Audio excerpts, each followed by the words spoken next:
Welcome, friend. Before we begin our journey through historical Japan and discover our hero, Matsuda Kenshin, a quick historical note.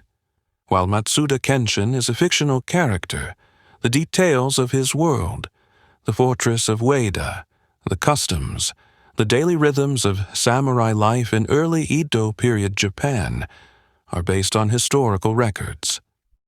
Lord Sanada refers to the historical Sanada clan, known for their mountain fortress and their loyalty. The practices of garden tending, meditation, and the integration of martial and artistic pursuits were central to samurai culture during this period of transition from war to peace. Now, let us float in a story that will calm our spirits, ease our minds, and prepare our souls to conquer tomorrow. Stay with me, just as long as you need. Drift away when you are ready. The Garden of Still Water, A Bedtime Story from Feudal Japan. Chapter 1. The Morning of First Frost.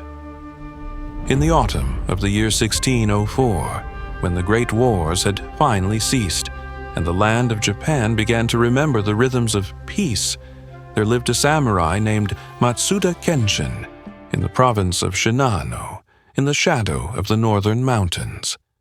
This was a time of transformation in Japan, a hinge moment in history when everything was changing. For more than 100 years, the country had been torn apart by civil war. The great clans had fought each other in an endless struggle for supremacy, and the land had known little but bloodshed and burning. But 4 years earlier, in the autumn of 1600, a decisive battle had been fought at a place called Sekigahara, a battle so vast and conclusive that it had finally brought the wars to an end. The victor was Tokugawa Ieyasu, who had become shogun and ruler of all Japan. Now, in these early years of what would come to be called the Edo period, the country was learning to live without war. Castles that had once bristled with soldiers preparing for siege were becoming administrative centers. Samurai who had spent their entire lives fighting were learning to wield brushes and account books alongside their swords. Fields that had been trampled by armies were being planted again. It was a strange, uncertain time, a time of both relief and displacement, when warriors had to discover what it meant to be warriors when there was no war to fight. This was the world in which Matsuda Kenshin lived. And to understand the stillness he had found, you must first understand the storm he had survived. Kenshin was 42 years old that autumn, though he looked older, the way men often did when they had lived through decades of war. His face was weathered and lined, tanned dark by years of campaigning under the sun. There was a scar that ran from his left temple down to his jawbone, a pale line against his darker skin, a gift from a spear thrust at the Battle of Ueda 16 years earlier, a blow that should have killed him, but had somehow failed to. His hair, still thick but streaked with gray, he wore in the traditional samurai style, the crown of his head shaved, the remaining hair gathered into a topknot. His hands were a warrior's hands, calloused, scarred, strong, hands that had gripped a sword through more battles than he cared to remember. But his eyes were perhaps his most striking feature. They were dark and calm, with a quality of attention that made people feel both seen and at ease. These were not the eyes of a man who carried rage or bitterness. They were the eyes of someone who had looked deeply into violence and death, and had somehow found his way through to something else, a clarity, a quietness, a kind of peace that could not be shaken. Kenshin was neither a great lord nor a wandering ronin, but something in between, a retainer of modest rank in the household of Lord Sanada, keeper of the mountain fortress of Ueda. He commanded a small unit of ashigaru, foot soldiers, and was responsible for training younger samurai in swordsmanship. It was a position of respect, if not great power.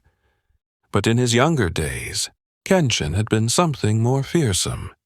He had first entered battle at the age of 16, during a minor skirmish between his lord and a neighboring clan. He could still remember the weight of the armor on his shoulders, the smell of his own fear sweat, the way time had seemed to slow and speed up simultaneously when the fighting began. He had killed his first man that day, a foot soldier no older than himself.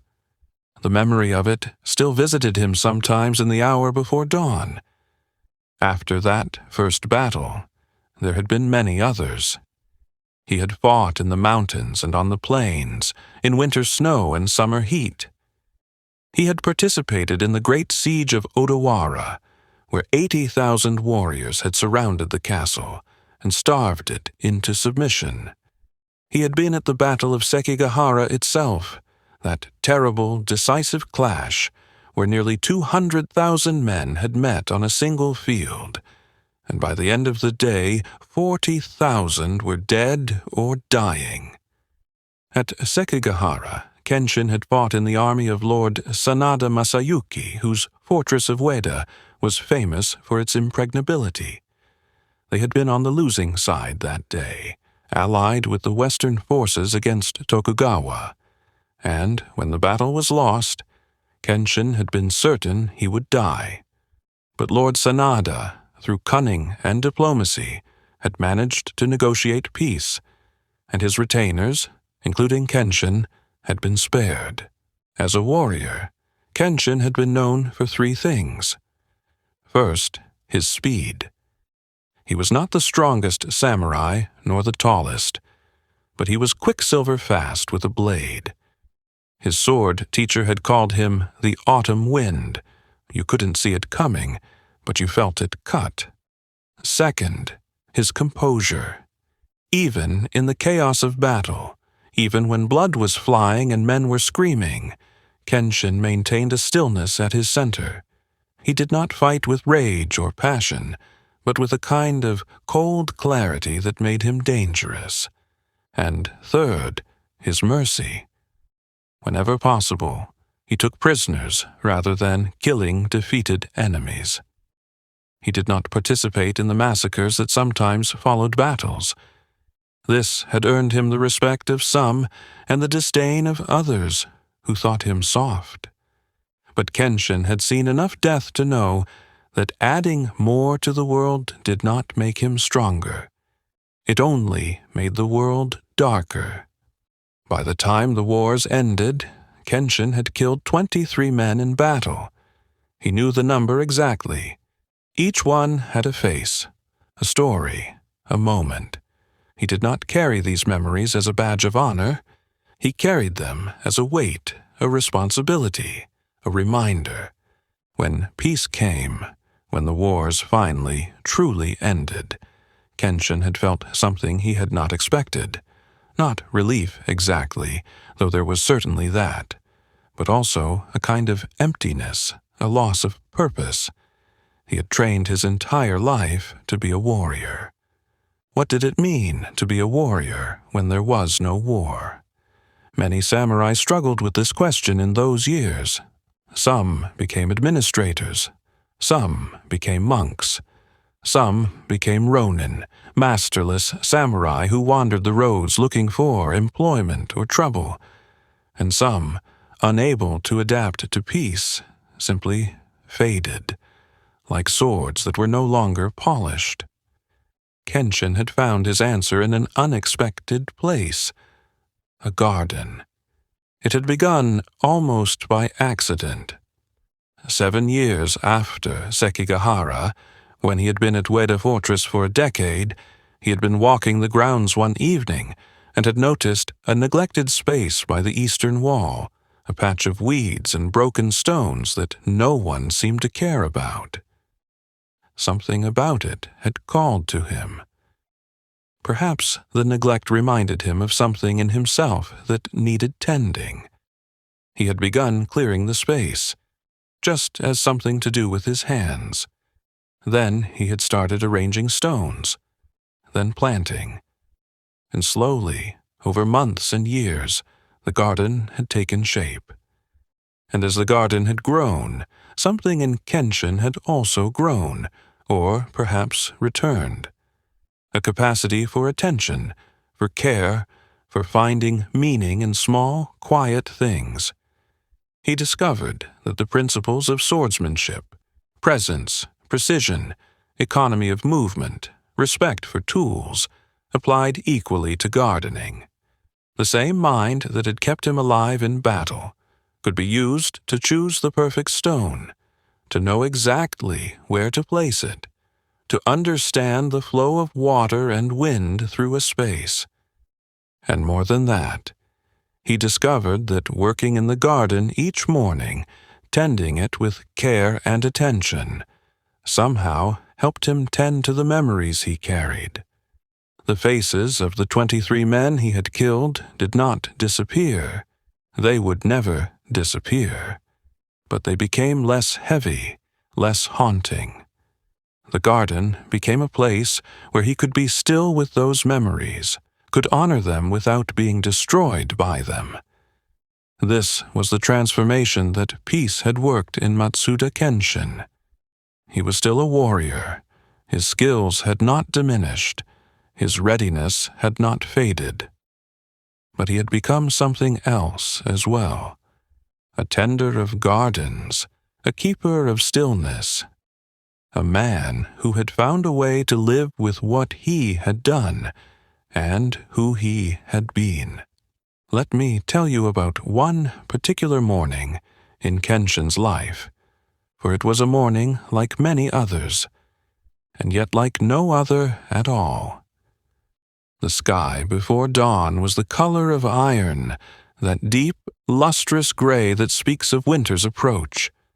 Kenshin woke in his small room in the retainer's quarters as he always did, in the hour the monks call the hour of the tiger, when darkness still holds the world but is beginning to loosen its grip. He did not wake suddenly, as younger warriors often do, still dreaming of battles. Instead, consciousness returned to him like water filling a well, gradual, natural, complete. For a few breaths, he lay still on his futon, feeling the weight of the heavy quilted covers, listening to the silence that precedes birdsong. There had been a time, in the years immediately after Sekigahara, when he had woken each morning with his heart pounding, his hand reaching instinctively for his sword, his body convinced that enemies were approaching. But that time had passed. Now his mornings were quiet, peaceful.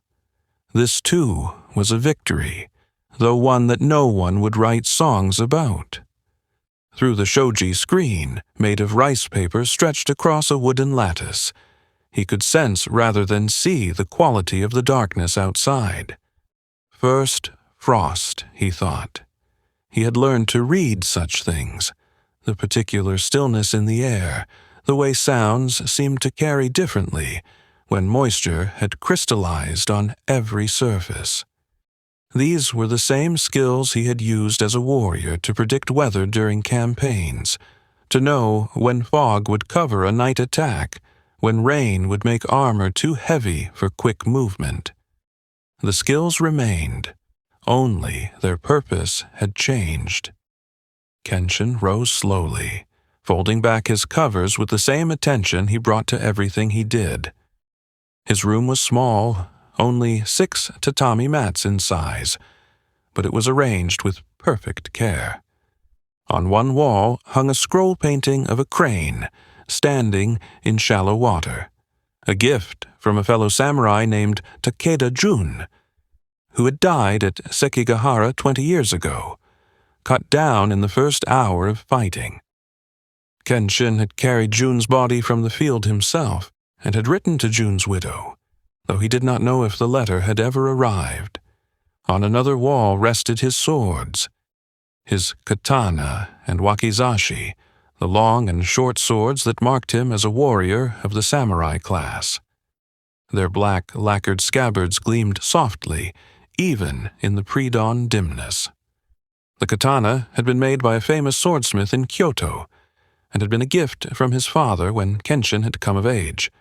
It had a name, as fine swords often did, Shizukana Kaze, quiet wind. The blade was still sharp, still perfect. Kenshin maintained it with the same meticulous care he had always shown, polishing it regularly, oiling it, checking for the faintest hint of rust. The sword was ready, always ready. But these days, it rarely left its scabbard except for practice. He moved to the small washing area and poured water from a ceramic pitcher into a basin. The water was cold, so cold it made his teeth ache. But this was good. It awakened the body gently, honestly. He washed his face and hands with slow, deliberate movements, feeling the cold water running down his wrists. As he washed, he found himself thinking about a young samurai in the fortress named Hayashi, only 19 years old, eager and skilled, who had asked Kenshin to train him in advanced sword techniques. Hayashi had been born in the year of Sekigahara and had never known war. He practiced with intensity, with passion, with a hunger to prove himself that Kenshin recognized from his own youth. Yesterday, during practice, Kenshin had disarmed the young man effortlessly, not to humiliate him, but to teach him something about balance and anticipation. Afterward, Hayashi had asked, with unmistakable awe in his voice, "Matsuda-san, they say you fought at Sekigahara, that you killed many enemies, that you were like a demon with a sword." Kenshin had been quiet for a long moment before responding. "I fought at Sekigahara," he had said finally, "and yes, I killed. But I was not a demon. I was a man who was afraid and who did what he had to do. The sword is not for demons, Hayashi-san. It is for men who understand what it means to take a life, and who will only do so when there is no other way." The young man had looked confused, perhaps disappointed. He wanted tales of glory, of battlefield heroics, but Kenshin had no such tales to give, only truths that took a lifetime to understand. Now, as dawn approached, Kenshin dressed in his regular clothing, a simple kosode, the basic robe that served as an undergarment, followed by a hakama, those pleated trousers that samurai wore, dark blue in color, faded from many washings. He tied the hakama carefully, making sure the pleats fell correctly.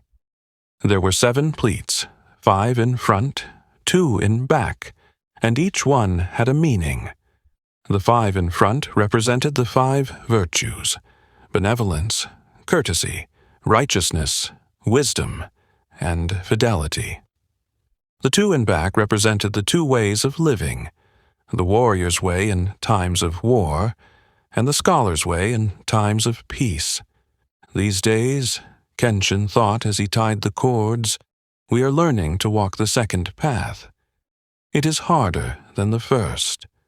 He slid open the shoji screen and stepped out onto the wooden veranda that ran along the outside of the retainer's quarters. His breath made small clouds in the frigid air. And yes, as he had sensed, the world was transformed by frost. Every surface sparkled in the gray light. The roof tiles of the distant keep, the stones of the garden path, the leaves of the maple trees, all had been touched by winter's hand and covered with a fine crystalline coating that caught what little light existed and threw it back in 1,000 tiny glimmers. Kenshin stood very still, simply looking. This, too, was part of his practice, to see what was there, to not hurry past the world in favor of thoughts about the world. This was something that war had taught him, strangely enough. In battle, you learned to see everything, every movement, every shadow, every shift in the wind.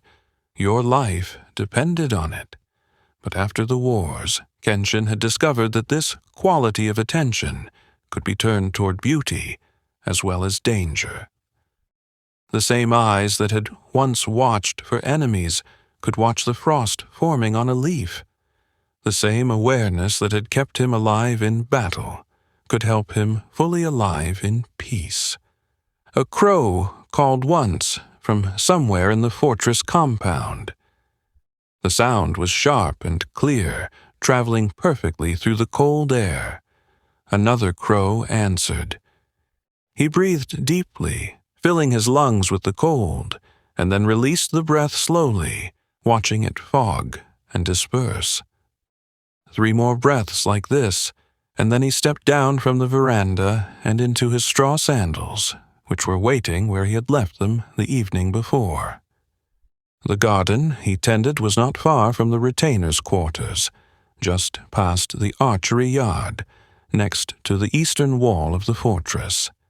It was a small garden, no more than 20 paces across in any direction, but Kenshin had cared for it for nearly 15 years, ever since he had returned from the wars and taken up permanent residence at Ueda.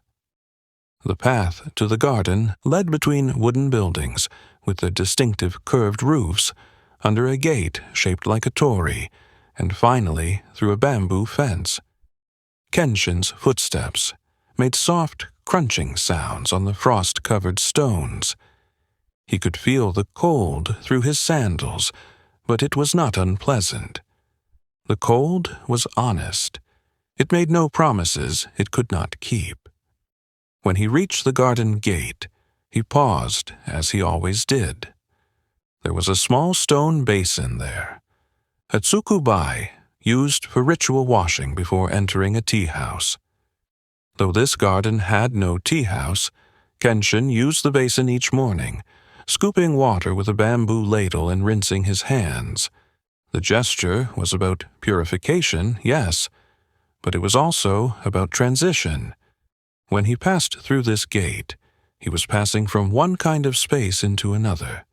He was leaving behind the world of ranks and duties and history, and entering a world where the only thing that mattered was attention, care, presence.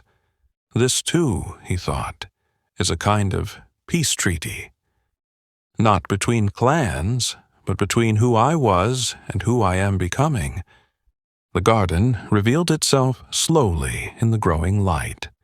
It was designed in what was called the Karasansui style, a dry landscape garden, where water was suggested by raked gravel rather than actual streams or ponds.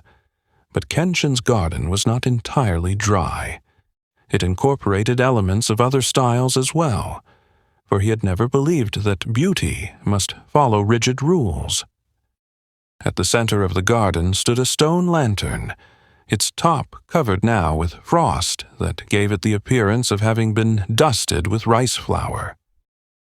Around this lantern, paths of raked gravel curved in patterns that suggested flowing water.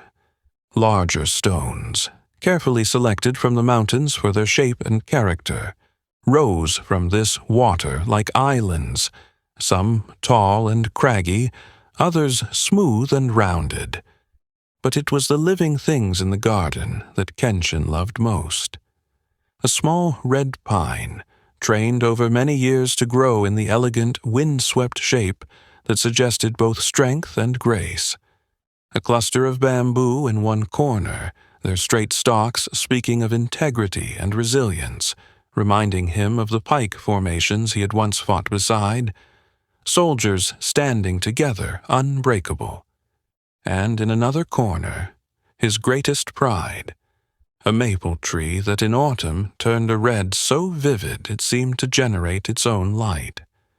This morning, the maple's leaves, most of which had already fallen, lay scattered on the gravel like crimson rain, each one edged with sparkling frost. They reminded him, as they always did, of something he tried not to think about. But this morning, perhaps because of the beauty of the frost, he allowed the memory to surface. The field at Sekigahara, days after the battle, when he had walked among the dead. The ground had been covered with fallen men the way the gravel was now covered with fallen leaves. Both were beautiful in a terrible way. Both spoke of impermanence, of the way all things pass. He had learned to hold such memories without being crushed by them. This, too, the garden had taught him.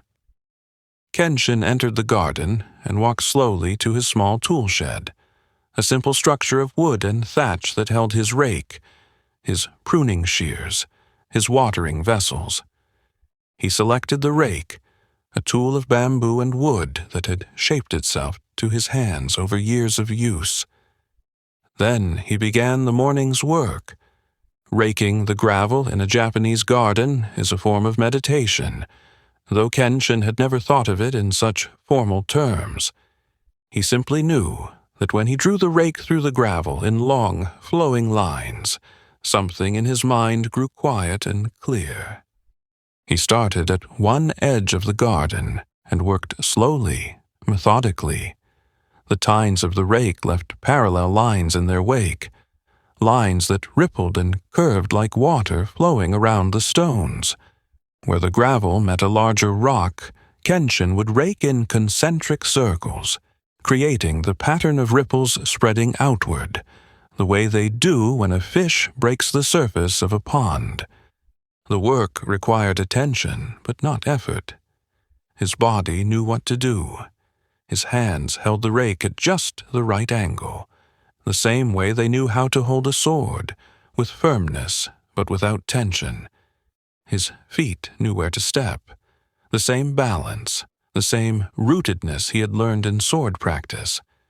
And so his mind was free, not free to wander and worry, but free to simply be present with the soft, scraping sound of the rake, the cold air on his face, the gradually brightening sky. This was one of the things Kenshin had learned in his middle years, that some kinds of work are actually forms of rest.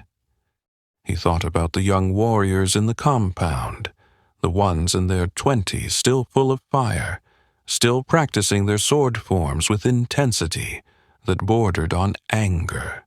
He had been like that once, after his first battle, when he was 16 years old and had killed a man who looked barely older than a boy. He had practiced his sword work for hours every day, driven by something he could not name. Fear, perhaps, or guilt, or the need to prove to himself that he was strong enough to survive the next battle.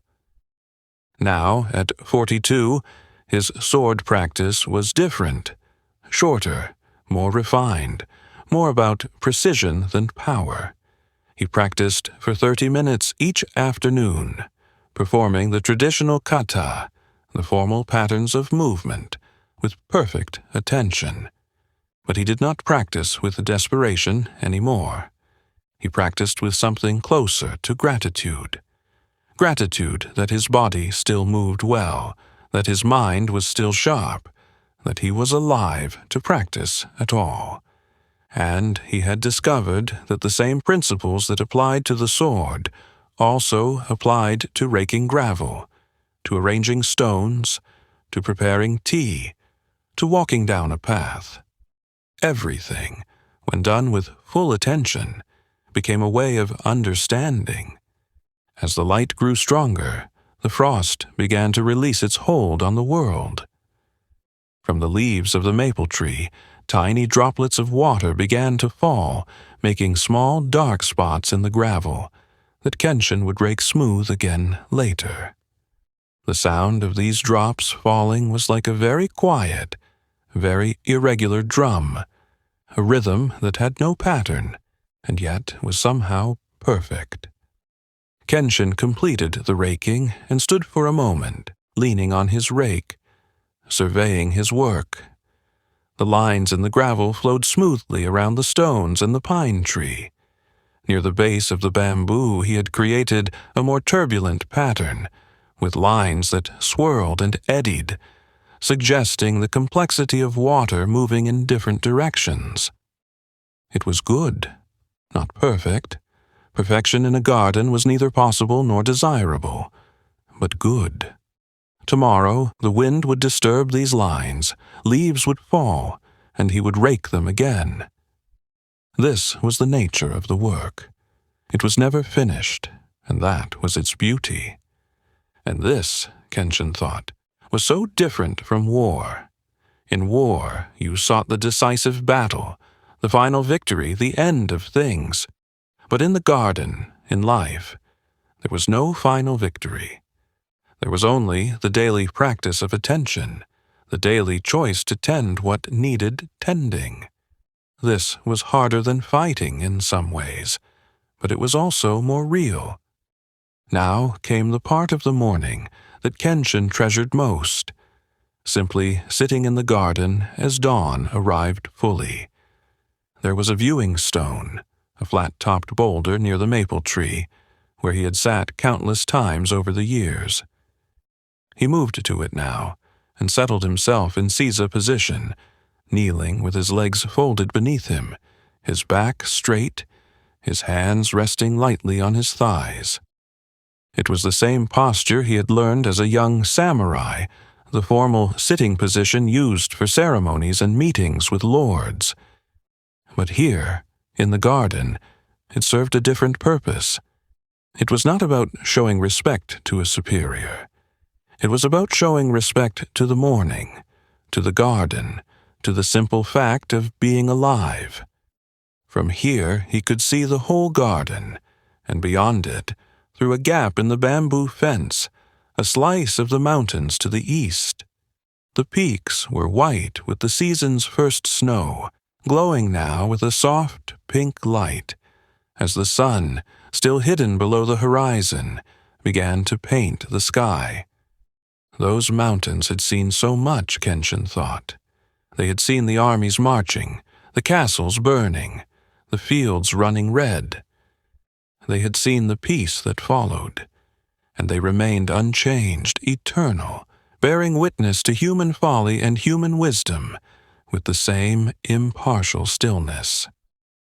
Kenshin breathed, in through the nose, filling the belly first, then the chest. Out through the mouth, releasing everything. Again, and again. This was another practice he had developed over the years. His old sword teacher, a man named Ogawa, dead now these 10 years, had once told him, "The breath is the bridge between body and mind. When you master your breath, you master yourself. In battle, the man who controls his breathing controls the outcome." At the time, young and impatient, Kenshin had not fully understood. He had thought Ogawa was talking about staying calm in battle, about not panicking. And yes, it was partly about that. But it was about something deeper too, about the way that the body and mind were not separate things, but aspects of the same reality. To breathe correctly was to be fully present, fully alive, fully yourself. Now he did. As he sat, the life of the fortress began to wake around him. He could hear, distant but distinct, the sound of the great drum being struck 3 times, signaling the hour of the hare, when the sun rises. He could hear voices, the guard changing at the main gate, the cook's helpers beginning their morning work in the kitchen compound. But here in the garden, there was a quality of separateness. The bamboo fence and the careful arrangement of space created a pocket of stillness, a place where the urgencies of fortress life became soft and distant. A small brown bird, a wren, perhaps, landed on one of the stones in the garden and began to hunt for insects in the gravel. Kenshin watched it hop and dart, its movements quick and purposeful. The bird had no doubt about what it was doing. It was not worried about yesterday or tomorrow. It was simply, completely, engaged in being a bird looking for breakfast. Kenshin smiled very slightly. There were lessons everywhere, if one learned to see them. The sky continued to brighten. The pink light on the mountains grew stronger, then shifted toward gold. And then, quite suddenly, the tip of the sun appeared above the distant ridge, and the whole world seemed to catch fire with light. The frost, which had been slowly melting, now began to steam in the sudden warmth. Wisps of vapor rose from the gravel, from the stones, from the roof of the tool shed.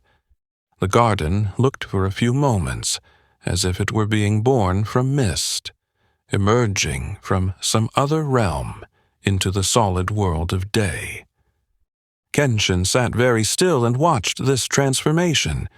He had seen it hundreds of times, the arrival of dawn, the burning off of the frost, and yet it never became ordinary. Each morning was itself unrepeatable, unique.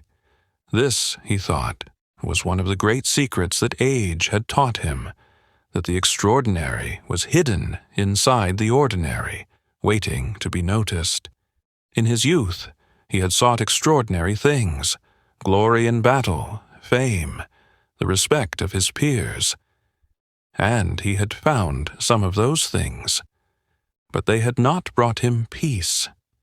Peace had come from learning to see the extraordinary in the falling of frost, the pattern of light on stone, the perfect moment when dawn arrives.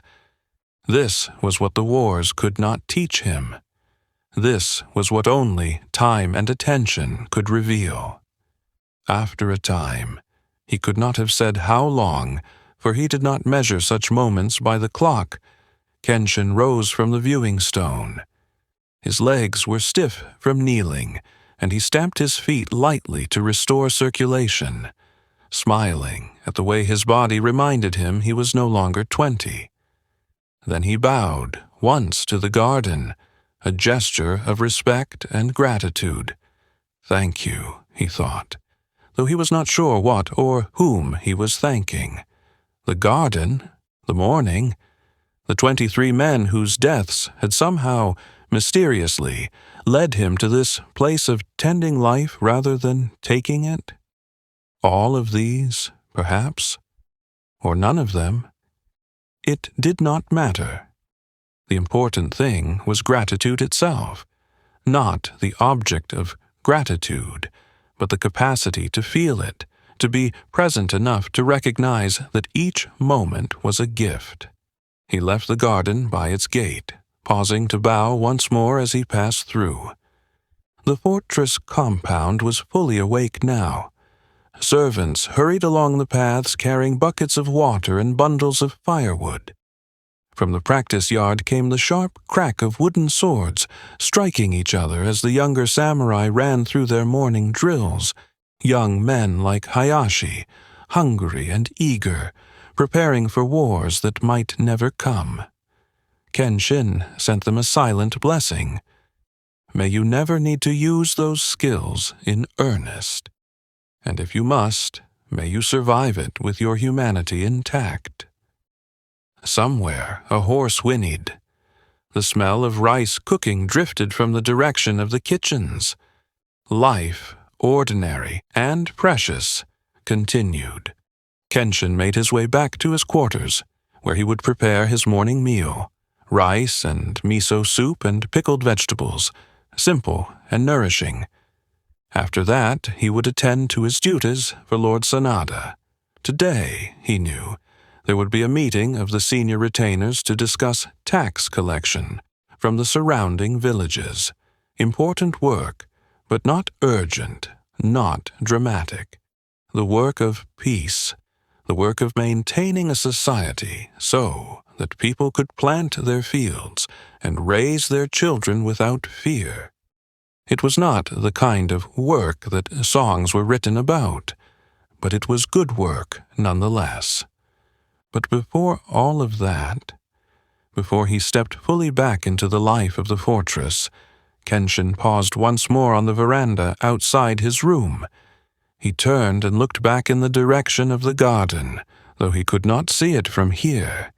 He thought about the patterns he had raked into the gravel, those lines suggesting water, suggesting flow, suggesting the impermanent nature of all things. Tonight, after the day's duties were done, he would return to the garden to check on things, perhaps to light the stone lantern if the evening was clear. And tomorrow morning, before dawn, he would wake again and walk the frost-covered path and begin again.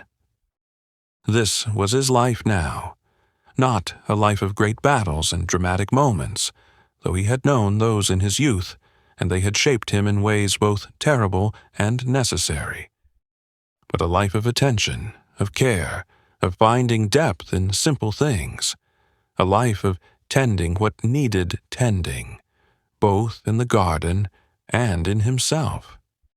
He thought of something else his old sword teacher Ogawa had told him in the last conversation they had before the old man died.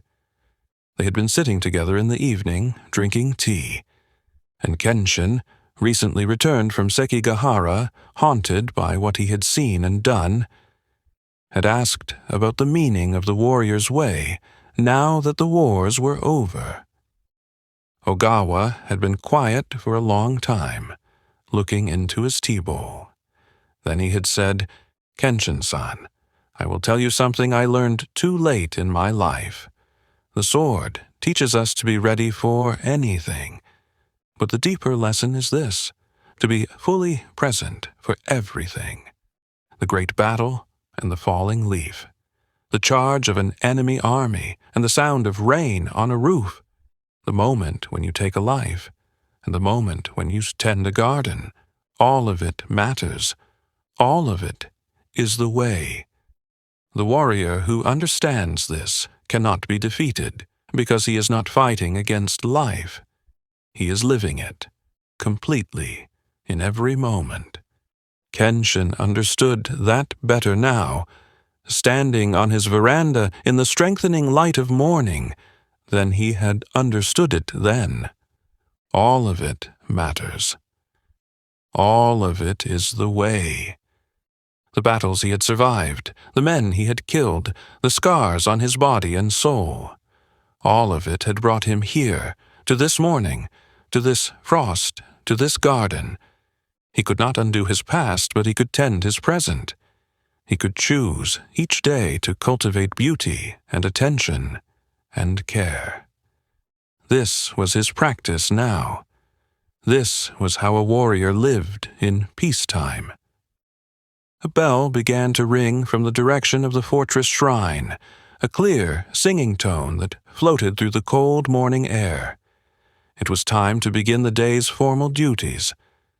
But first, one more breath, in, filling himself with the cold, clean air of morning, with the scent of frost and pine and distant wood smoke, filling himself with gratitude for being alive, for having found his way through fire to this moment of stillness. Out, releasing everything, returning his breath to the world, letting go of what had been so he could be present for what was. And then, Matsuda Kenshin, samurai retainer of Lord Sanada, veteran of Sekigahara and 23 deaths, keeper of a small garden in the fortress of Ueda, stepped forward into his day. May your own rest be as deep and peaceful as the stillness Kenshin found in his garden. May your dreams be as gentle as the falling of maple leaves on frost-covered gravel. May you find, as he did, that the greatest strength sometimes lies not in fighting, but in tending what needs tending. And may you wake tomorrow to greet the dawn with attention, with care, and with gratitude for the ordinary miracles that surround us always, the transformation from warrior to gardener, from conflict to peace, from doing to simply being. End of Chapter 1. Let your breathing grow slow and easy. Let the images of the garden drift through your mind like leaves on water.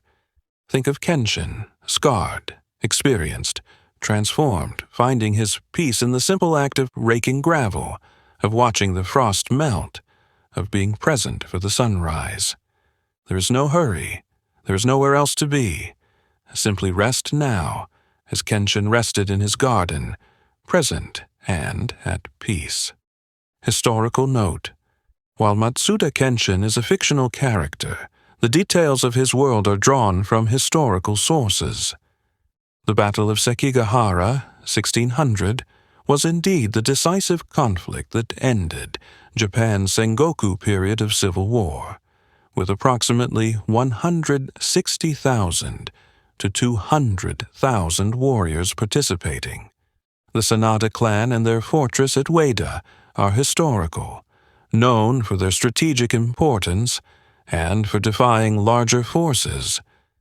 The transition from constant warfare to the Edo period, 1603 to 1868, was a profound transformation for samurai culture, as warriors had to adapt to peacetime roles while maintaining their martial identity.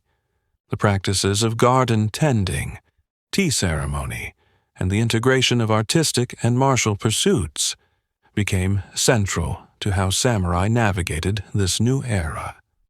Many experienced warriors in this period faced exactly the psychological and spiritual challenges that Kenshin faces, finding meaning and purpose after a lifetime of war.